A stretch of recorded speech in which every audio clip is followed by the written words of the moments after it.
Assalamualaikum, yo, balik lagi bareng gua Alif Tombol Power. Buat lu yang tiba-tiba dapat transferan duit 5 jutaan padahal cuma abis selfie sambil pegang KTP, mending lu tuker aja nih duitnya sama HP gaming 4-5 jutaan yang ada di rekomendasi kali ini. Karena ketujuh HP yang ada di video kali ini udah gue pilihin yang speknya gacor banget buat gaming berat di settingan tinggi Nah, karena 30 menit lagi gua harus terbang ke Dagestan buat mancing belut bareng Islam Makachev. Jadi langsung saja, penasarin? Lagasin 7 HP gaming 4-5 jutaan terbaik Oktober 2025 versi Tombol Power.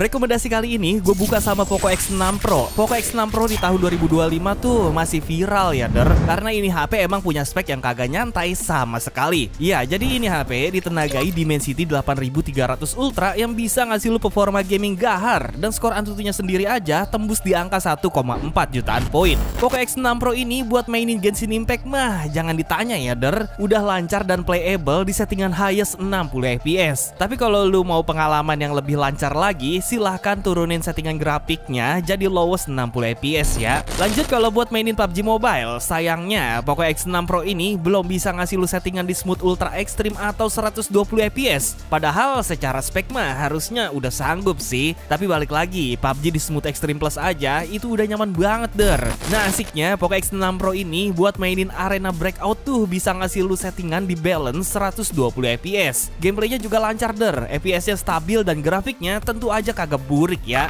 Beralih ke layar, Poco X6 Pro ini layarnya pakai AMOLED 120Hz dengan resolusi 1.5K yang punya visual tajam, responsif, cerah, udah 1800 nits, dan yang pastinya itu udah enak banget buat dipakai gaming. Sektor yang kurang tuh ada di kapasitas baterai ya karena X6 Pro ini baterainya cuma goceng mAh. Ya, untung aja fast chargingnya ini udah ngebut 67 watt yang bisa menuhin baterainya dari 0 ke 100% cuma dalam waktu 45 menitan doang. Untuk kekurangan dari Poco X6 Pro ini ada di sektor aplikasi bawaan yang masih ada iklannya, kagak ada lubang jack 3,5 mili, sama ini HP tuh rada panas kalau misalnya kita pakai gaming berat. Kena beliin cooler tuh biar aman ya. Satu lagi, ini HP tuh kagak ada bypass chargingnya, jadi jangan lu pakai gaming sembari ngecas ya Dan kalau lu pengen beli ini HP, linknya udah gue selipin di deskripsi tuh.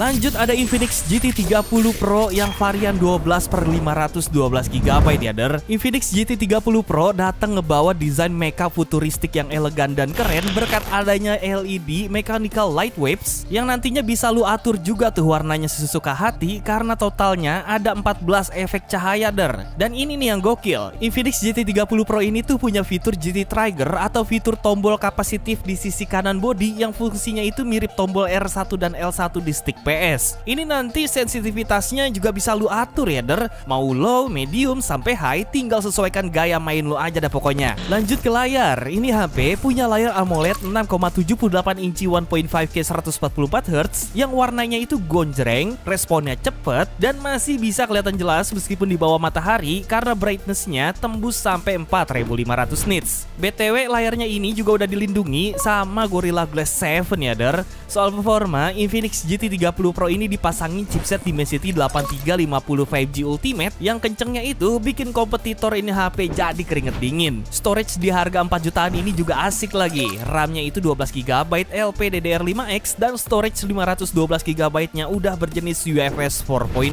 Nah, buat mainin Genshin Impact lu bisa atur ke highest 60 fps ya Untuk gameplaynya lancar banget ora ada tuh yang namanya ngeden-ngeden. Walaupun rata-rata FPS-nya ada di angka 50-an. Sementara buat mainin Wuthering Waves di settingan rata kanan 60 fps, kalau lagi lari-lari doang mah bisa sesuai ya alias FPS-nya itu bisa manteng 55 sampai 60-an fps lah gitu. Nah, tapi kalau lagi battle FPS-nya itu bisa drop di 30 sampai 40-an fps. Ya masih aman sih menurut gua. Kalau kurang nyaman tinggal turunin aja settingan grafisnya ya. Kalau buat mainin Delta Force pakai GT30 Pro ini juga udah enak banget ya karena ini HP bisa ngasih lu settingan balance 120 fps. Kebangetan kalau kagak bisa ngekill 100 malu. Masuk ke sektor baterai, Infinix GT 30 Pro ini cuma ngebawa baterai standar 5500 mAh ya der. Jadi kagak bisa awet banget gitu. Lu pakai gaming berjam-jam. Counter attack baterai standarnya selain ada fast charging 45 watt yang ngebut, baterai ini HP tuh harusnya kagak cepet soak walaupun lu pakai gaming sembari ngecas karena udah ada fitur bypass chargingnya. Oke, link pembeliannya ada di deskripsi ya der.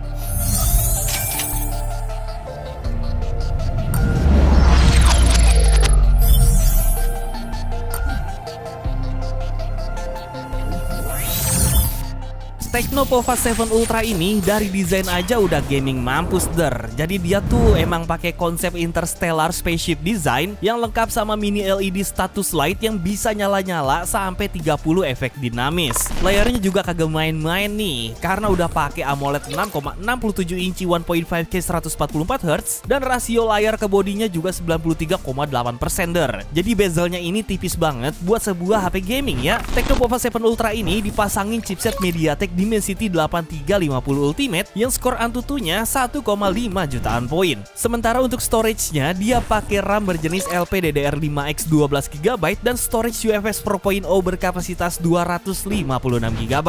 Main Genshin Impact di settingan highest 60 fps pakai Pova 7 Ultra mah udah lancar jaya ya der. Untuk FPS rata-ratanya pas lagi battle ada di angka 40 sampai 50-an fps. Buat main PUBG juga enak banget nih der karena di Pova 7 Ultra ini settingannya udah unlock ke smooth ultra ekstrim atau 120 fps. Sama kayak GT 30 Pro tadi ya, dia juga bisa sampai 120 fps tuh buat main PUBG. Kagak cuma PUBG, buat mainin arena breakout juga settingannya bisa lu atur sampai 120 fps ya der. Gameplaynya juga udah lancar banget ya, puas banget dah karena harga ini HP masih dalam kategori menengah. Nah, biar kagak panas buat gaming, Tecno nyiapin 12 layer cooling system lengkap sama vapor chamber 5300 mm persegi yang sanggup bikin suhu ini HP turun sampai 3 derajat Celcius pas lagi gaming berat. Kagak heran kalau ini HP tuh dijadiin official gaming phone PUBG Mobile Super League SEA 2025.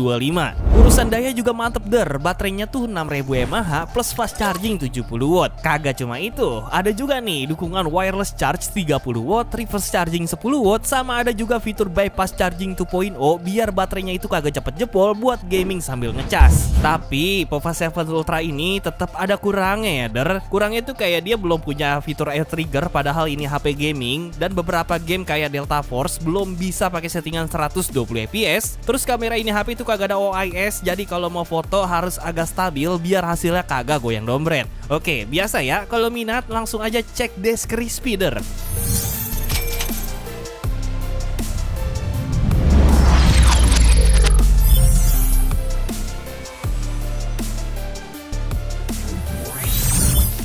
Performa brutal dari Poco X7 Pro 5G ini jelas jadi nilai jual utama ya der. Gue juga udah coba sendiri, ini HP itu emang bener-bener enak banget dah buat dipakai ngebantai berbagai game berat. Chipset yang dipakai Poco X7 Pro 5G ini tuh Dimensity 8400 Ultra der. Chipset 4 nanometernya ini punya CPU octa-core sampai 3,25 GHz. Urusan grafis juga aman der karena ini HP udah pakai GPU Mali G720 MC7 yang so pasti siap banget buat ngerender game berat tanpa ngeden. Biar kagak gampang panas, Poco nyelipin sistem pendingin liquid cool teknologi 4.0 alias vapor chamber gede 5000 mm persegi yang bisa nurunin panas biar performanya itu tetap stabil. Buat ngedukung performanya, Poco X7 Pro 5G ini pakai RAM berjenis LPDDR5X 12GB dan storage UFS 4.0 berkapasitas 512GB. Layarnya juga mantep banget nih, pakai panel Crystal Res AMOLED 6,67 inci dengan resolusi 1.5K 120Hz. Main Wuthering Waves pakai Poco X7 Pro 5G ini udah nyaman banget ya der, walaupun lu setting rata kanan 60 fps sekalipun. Gue udah coba sendiri juga dan ada sih beberapa momen yang frame drop. Jadi kalau lu kagak masalah buat nurunin grafisnya dikit nih, gue jamin ini HP udah cocok banget buat main WoW berjam-jam. Nah kalau di Delta Force mah lancar jaya ya der, settingannya juga bisa gue atur sampai smooth 120 fps nih. Gameplaynya juga lincah banget der, anti ngeden, auto kill banyak dah lo. Apalagi Zenless Zone Zero, gasin der, rata kanan 60 fps lancar jaya dah, lu lihat aja no gameplaynya. Buat PUBG Mobile juga udah unlock di smooth ultra extreme 120 fps ya der. Soal daya, baterai 6000 mAh-nya ini bikin HP ini awet dipakai gaming berjam-jam dan ngecasnya juga ngebut banget nih berkat adanya dukungan Hypercharge 90 watt plus ada smart charging engine juga biar lebih efisien efisien dan kagak cepet panas. Buat nambah pengalaman gaming tanpa headset, Poco X7 Pro 5G ini udah dikasih dual speaker stereo Dolby Atmos. Jadi suara game yang keluar tuh berasa lebih ngebas dan bulet ya der.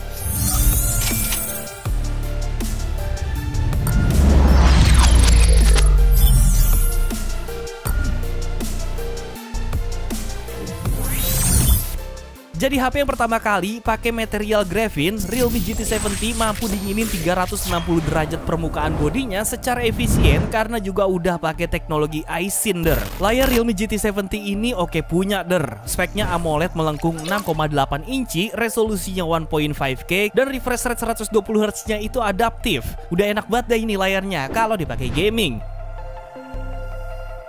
Ngomong-ngomongin gaming, tenang guys, jadi Realme GT 70 ini tuh kenceng banget ya, karena udah ditenagai sama MediaTek Dimensity 8400 Max 4 nanometer yang punya clock speed 3,25 GHz dan GPU Mali G720 MC7. Main game berat, lah gaspol. Hasil benchmarknya Bay ini ada di angka 1,7 jutaan poin. Yang enaknya lagi nih HP udah dilengkapin sama fitur GT Boost yang otomatis bikin aktivitas ngegame lu dari malam sampai pagi itu jadi makin nyaman ya. Untuk sistem pendingin ini HP namanya Vapor Chamber seluas 7700 mm persegi yang bisa jaga suhu tetap adem walaupun lu pakai gaming dari malam sampai pagi. Buat lu yang doyan mainin COD Mobile, lu nantinya bisa ngerasain frame rate 120 fps kalau mainnya pakai GT 70 ini ya der. Tapi sayangnya buat mainin PUBG Mobile tuh dia cuma mentok smooth 90 fps doang. Padahal speknya mah kuat banget nih di 120 fps. Malah belum ke-unlock tuh settingannya. Ya kita tunggu aja der updatean selanjutnya ya. Nah kalau lu niat mau beli Realme GT 70 ini buat gaming kayak Mobile Legends atau HOK mah udah aman jaya. Cocok dah pokoknya buat lu yang mau belajar assassin kayak Fanny di Mobile Legends atau main Jing atau Luna gitu di Honor of Kings ya der. Kita masuk ke baterai. Realme GT 70 ini baterainya muasin banget der karena kapasitasnya udah 7000 mAh yang udah disupport juga tuh sama pengecasan kilat SuperVOOC 120W. Fitur bypass charging juga udah bisa lu nikmatin di HP ini der. Jadi aman dah harusnya buat lu pakai gaming sembari ngecas.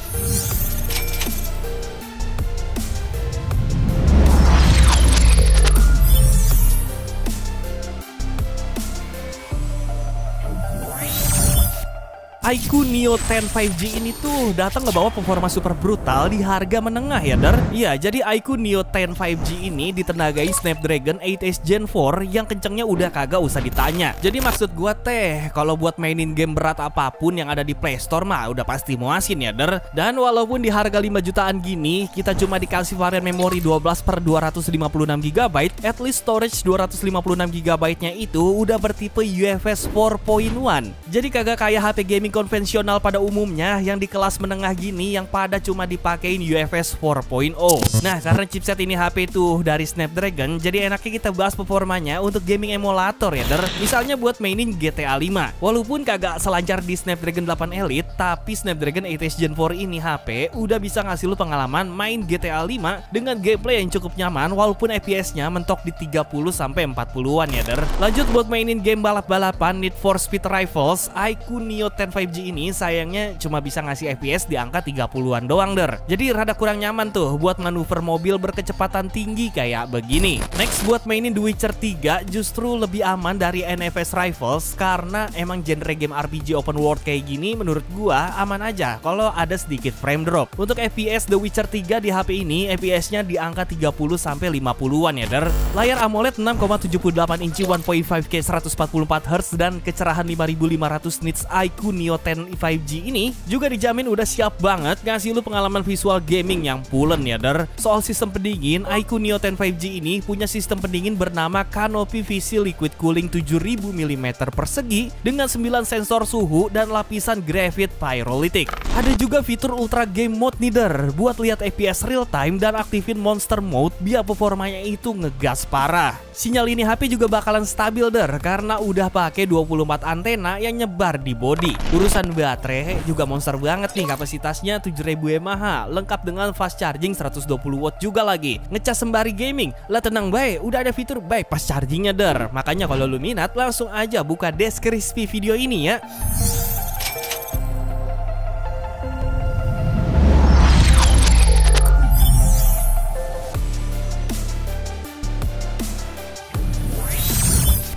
Lah emang dah, yang namanya Poco F series itu udah pasti identik sama performa yang brutal, dan menurut gua Poco F7 ini kayaknya jadi puncaknya dengan harga yang masih masuk akal. Poco F7 ini ditenagai chipset Snapdragon 8 Gen 4 4 nanometer dengan arsitektur all-big core. Untuk clock speednya nyentuh 3,21 GHz ya der. Buat varian yang masuk ke Indonesia cuma ada satu opsi aja nih, 12/512 GB dengan jenis storage UFS 4.1. Dengan spek sebrutal itu, Poco F7 ini buat mainin game gaya Genshin Impact doang mah di settingan highest lancar jaya, ora pakai ngeden pisan. Lu lihat beno gameplaynya, lah bujuk buset, endah bener itu grafis ya. Lah emang duit mah ora bisa dibohongin. Nah sedangkan buat mainin Wuthering Waves di rata kanan 60 fps, Poco F7 ini aktualnya cuma bisa ngasih lu FPS di angka 40-50an ya der. Lanjut kalau buat mainin game kayak Delta Force, Poco F7 ini bisa ngasih lu settingan 120 fps dengan gameplay yang lancar juga pastinya ya. Tapi kampretnya di PUBG Mobile malah mentok smooth 90 fps doang der. Ya walaupun gameplaynya lancar-lancar juga, tapi kayak kurang greget aja gitu. Semoga aja dah ada updatean terbaru yang bisa bikin Poco F7 ini unlock PUBG di 120 fps ya der. Lanjut ke bagian layar, Poco F7 ini pakai layar AMOLED 6,83 inci 1.5K 120Hz yang selain layarnya bisa tetap kelihatan jelas di tempat silau karena tingkat kecerahan puncaknya di 3200 nits. Poco F7 ini juga punya Sunlight Display 4.0 yang bisa secara otomatis ngatur kontras biar tetap jelas di segala kondisi cahaya der. Oke, untuk link pembeliannya ada di deskripsi ya der.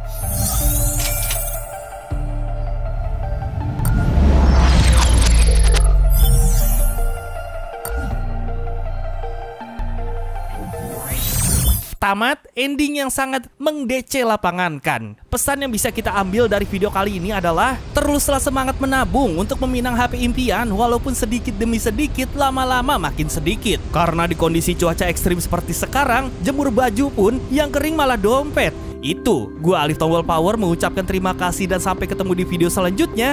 Adios, MiG 25000 John IQ 7. Wow.